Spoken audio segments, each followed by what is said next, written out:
My next guest is someone whose story is nothing short of extraordinary.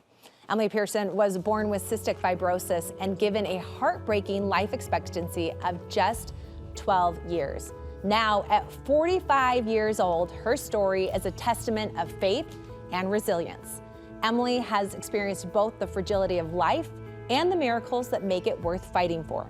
This year, she's on a mission to live with even greater purpose, to seek faith, connection, health, and ways to lift those around her. And we're so excited to get to know Emilee more. Thanks for being here. Thank you, Courtney. I'm so happy to be here. We're excited to hear more about your story, and we're gonna dive in. And I do wanna let's go back a little bit. When you were diagnosed with this, I mean, just young and growing up with this health condition, what was that like? Yeah, so I was diagnosed at around 2 or 3 months old. Wow. I actually have a brother that's 2 years older than me, so this wasn't like a new thing at that point for my family, but it was just life. That was just what we knew, and we didn't know any different. I remember having to learn really young how to swallow pills. We have to take pills with every meal that we eat, and I do breathing treatments, so we did that when I was younger, and all still today.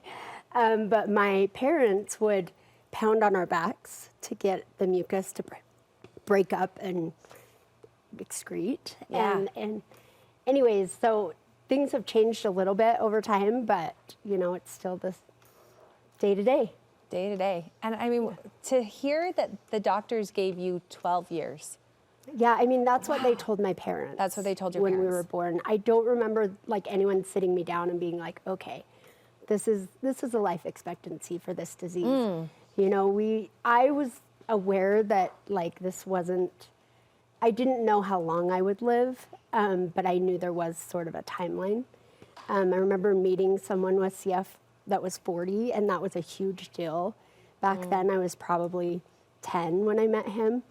So just knowing there was this like expectancy, but not really understanding fully. Did it scare you? Yeah, I mean, I just really tried to be like, whatever God's will. Like, I will be here as long as I need to be here, you know? And the first time I went in the hospital was actually pretty scary. I was 15 years old. And then I thought, okay, this is the beginning of the end.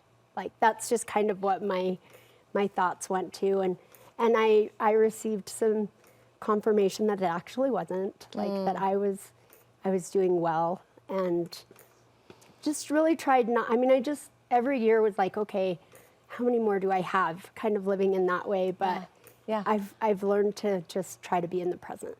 Well, and fast forward, you get married your high school sweetheart, right? Yes. So I met Ben. He moved down to our high school when I was 17. He was 16. We started dating. We dated for 3 years. He served a mission for 2. We got married 6 weeks later. Oh, how fun. Yeah. Look how cute you two are right in front of the temple there.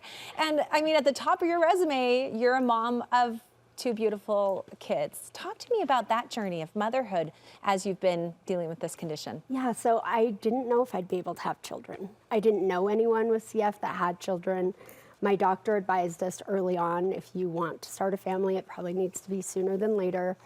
And within just a little over a year, we found out we were expecting my daughter.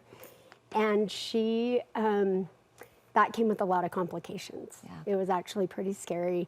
I ended up on a ventilator twice, and she was born at 34 weeks. So she was 6 weeks early, just the tiniest little thing. And she's going to be 21 in April. Gosh. So we've come a long way. Yeah. And then I have my son, and they advised me after that situation to not have more children. Yeah. But we really felt that there was a little boy waiting for us. And how to get him here was a challenge and took a lot of time to figure out. And I had an angel sister-in-law that offered to be a gestational surrogate for us. And so she brought him into this world, and he's 14 now. So it's pretty incredible. Oh, angels on earth, right? Truly.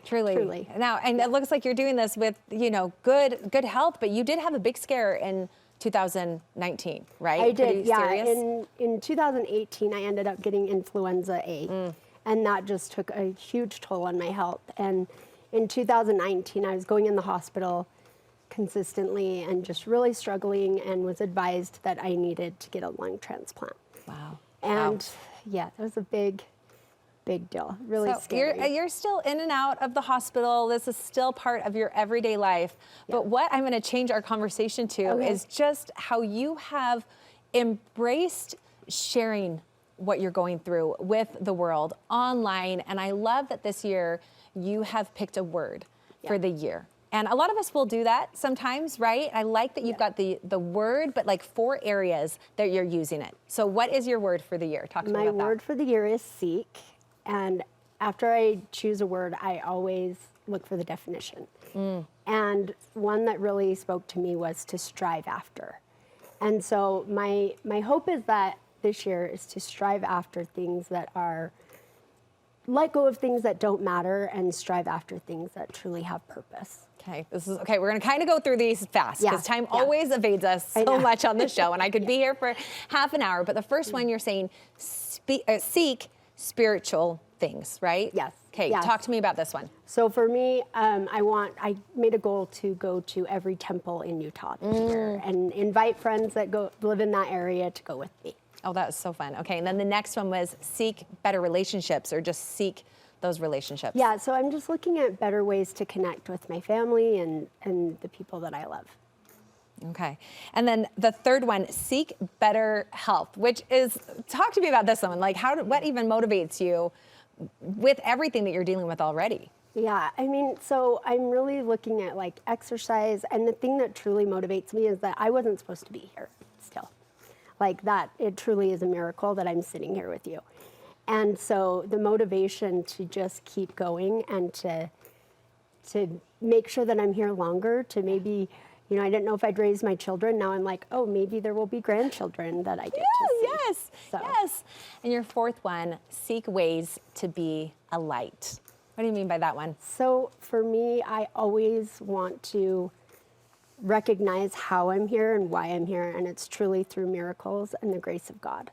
And I want to help others know him better. And if I can share the way that I know him and the way that he shows up in my story, maybe others can recognize Christ better in their lives too. Oh, Emilee, it's beautiful. And you share all of this online. So where can our viewers follow along to learn more about your story and just be uplifted by your light? Yeah, so I'm on, it's miracles_happen_M.